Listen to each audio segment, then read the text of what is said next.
So Heather, Mark, Ellen, if you can all hang up top here. We are going to facilitate some Q&A right now. My name's Amber Lambke from Maine Grains and the Maine Grain Alliance.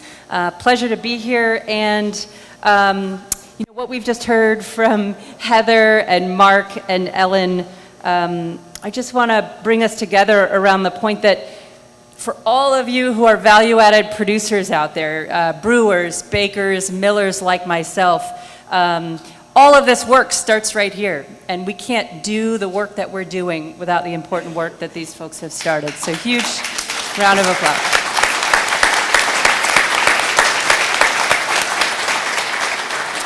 I know that I have been asked as a miller, how do we help get farmers prepared to grow grains for our mill?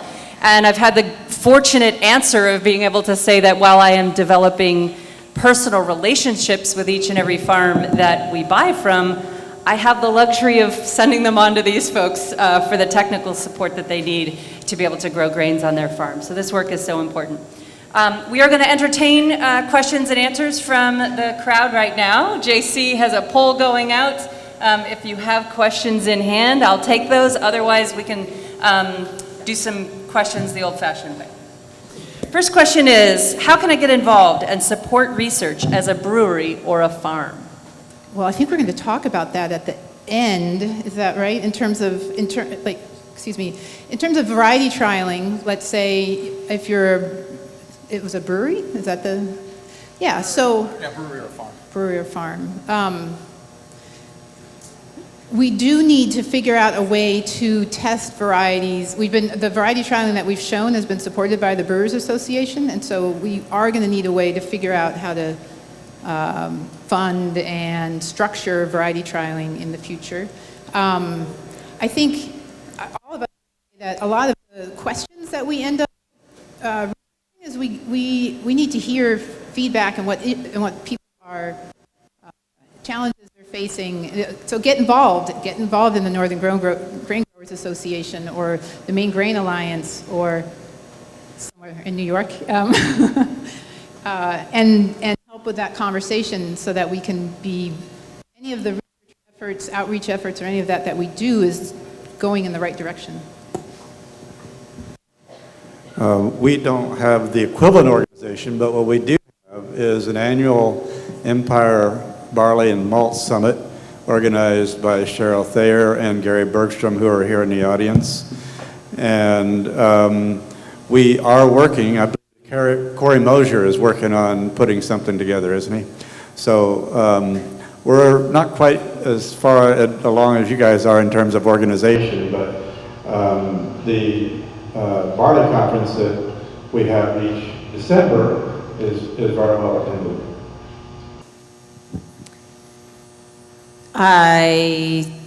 We want to hear from you. I think Ellen already said that. Like, we need to know what kind of questions you have on your farm. I think you always hear about, all this research is done, but it's even better when it's informed by the people that need it, because then it gets used, and that's really important to us. And then as far as bakers and millers and brewers, I mean, in Vermont, we're always looking for people to work with the grains that we're growing and tell us how they perform. And so Randy George and Jeffrey Hamelman and other bakers will take our test plot grains, like they're working with some rye right now, and they're telling us how well it did in the bakery. And it's kind of like my work with dairy farmers. It may look good on paper, but that doesn't mean a whole lot once you get into the bakery sometimes, and we need that feedback too. So helping with those kind of projects and saying that you can do that, and it's great. So a second question has come in. If I'm a newbie to this grain world, to these terms around research and the scientific side of grain production, is there a resource in layman's terms that you'd like to direct people to? For us, the best resource is fieldcrops.org. Any others that you can think of, Gary? But it's very complete. It's a very rich source of information on growing all the grains. Okay, and Ellen, maybe the website that you made? Yeah, I would say, but there's no glossary that goes along with it. So now I'm thinking, well, that's a great question. Maybe that's what we need. And so thank you. You know, maybe we need to develop a glossary. I don't know. Any other? Yeah, I was going to say there's lots of resources online, and I put my website up too, and maybe those things get posted somewhere for this conference. But yeah, really, there's lots of webinars too and videos that we've all produced. So I think watching some of those would be helpful to the newbies. There is, I know, like for me, I had to go into the malting world and suddenly doing malt barley trials and all these terms. I'm not even going to start to say them because I still don't understand all the malt quality terms. But we did try to put together a little glossary for that. I also did a publication early on with a baker and a miller on what farmers need to understand from the bakers and millers side about quality and what the bakers millers need to understand from the farmers side, and that has a lot of the terms like falling number and why they're important in it. So it sounds like websites. Check out the websites that these folks have mentioned. Another question has come in. If you do not have a big expensive combine to grow grains, what are the small scale ways to harvest grains? With your hands. And a sigh, and there are lots of ways. You know who, Small Scale Grain Raising by Gene Lodgson, if you don't have that book and that's the type of scale you're thinking about, and even if you're thinking of scaling up a bit, that's a great resource, and he just put out a new version may have been 5 years ago, but that's a really great resource, and I think also for grain beginners too. It does go through a lot of terminology. So Small Scale Grain Raising by Gene Lodgson. No, mention Jack Lazer's book. Jack Lazer's book. Oh my goodness. Yes, The Organic Grain Grower, also just packed full of information. There are small scale threshers. Because they're small doesn't mean they're cheap. And I think people think because they're small, they're cheap. But generally these small units that we use to harvest grain at the university, they're hundreds of thousands of dollars. But there are some small-scale harvesters out there from Japan, and those were being sold in China. The Maine Grain Alliance has a small mini combine that was made in China by a company called BOAZ, and they make a little two-wheel version, and they make a tracked version, and they are originally rice paddy harvesters, but they work great with wheat. And they were imported by a guy named Eddie Chi, QI. They were something in New Hampshire. I think I've got his email address, if you can just check with me. The largest field I've harvested was 2 acres. And that took me all day. But it was just, you just put one bag at a time. You know, so you come around, you fill up that bag, you drop it off and put another bag on the machine. There's no storage online. But that would have taken me a long time by hand. A lot longer. So it's a very, it's a good machine, you know. Another great source of information is eOrganic. They have online webinars, documents that talk about small-scale farming and organic production. We've got lots of questions rolling in, so we're going to do our best in the time we have left here. Mark, did you use a different term for falling number? Someone would like you to repeat that. Rapid Visco Analyzer, it gives you exactly the same data as falling number, but it's highly precise. I think Aaron McLeod uses that at Hartwick, and it's the preferred machine for barley, but you can use it for wheat or any grain. Great, thank you. Heather or Ellen, do you have a quick answer for the current status on no-till practices in grain production? Interesting enough.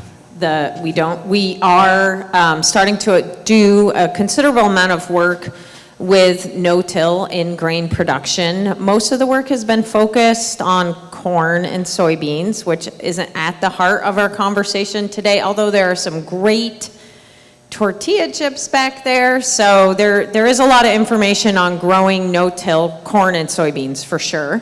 But as far as small grains, that's something that Ellen and I have really been brainstorming how to move no-till production into the small grain world.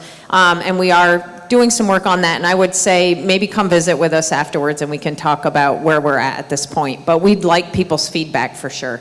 Great. While you have the mic, folks are interested in you elaborating a little bit on the grain centers that you referenced. Oh, yeah. So, like many of the things that we have done in New England, we've worked with our counterparts in Quebec and the Maritimes as well. They still have a very a huge grain industry there, and it's just north of us. And so we've taken a lot from them, learned a lot from them.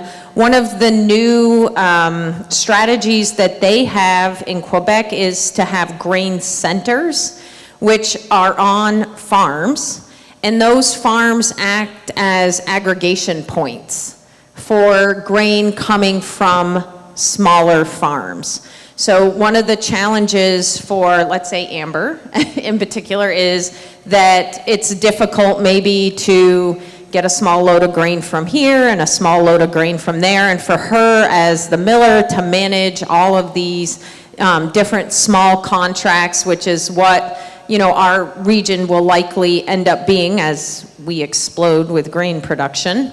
And so these grain centers are aggregation points on farms that are funded through fees paid by farmers and end users. And they have small testing sites, quality testing sites on them, and storage, drying, cleaning on some of them, and also the ability to aggregate the grain and send out quality that, you know, if Amber called up saying, I want this, this, and this, they'd be able to do that. So it's really allowing many small farms to stay in grain production in Quebec, because otherwise many of the buyers, they don't want to mess with it anymore. But it's a great model for us to think about here in our region. So again, I'd like to continue to talk about that and explore that more, because the setup costs are not as much as I thought they would be. And I think it's a real opportunity for us to grow our grain industry quicker and more efficiently. Great, thank you, Heather. There's a lot of questions about market-driven forces here. What are the downsides to growing grain? What is the cost structure of growing grain, and at what point does it make sense? I'm going to hold off on those if that's okay, because I think we're going to get a lot more into market forces as the day goes on.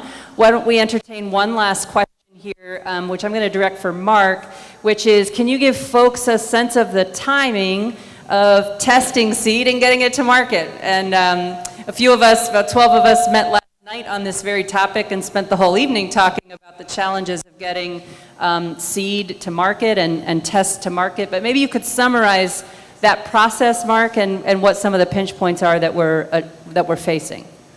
Okay, well, it's a bit complicated because you have to be able to try to predict what the market is demanding 1 to 3 years in advance. The procedure for a public breeder is to produce what we call breeder seed, and that's typically, you know, maybe 100 kilos that you turn over to your foundation seed organization, which is responsible for producing seed stocks. They contract with farmers to produce those seed stocks, and those foundation seed, that foundation seed production is then sold to seed companies that contract with farmers to produce certified seed. And then certified seed is sold by these seed companies to farmers for commercial use. You can't take a kilo of seed and produce enough for several thousand acres overnight. It takes multiple years. The fields have to be inspected for purity, noxious weeds, germination, other diseases. So it's a fairly involved process to produce seed, and this is really, I think, one of the most difficult bottlenecks we face with grain production in the Northeast. Francis Demoy is here. He'll tell you how difficult it is to obtain the seed that you need to plant 40 acres or 100 acres of barley. So I think we really need to solve this problem somehow before it's going to be successful. Great, thank you, Mark. And in the interest of ending on time, I just want to encourage you all again to check out the websites of these three folks and follow up with any direct questions you have. A lot of you asked questions about getting involved, so be in touch. And one last round of applause for our researchers.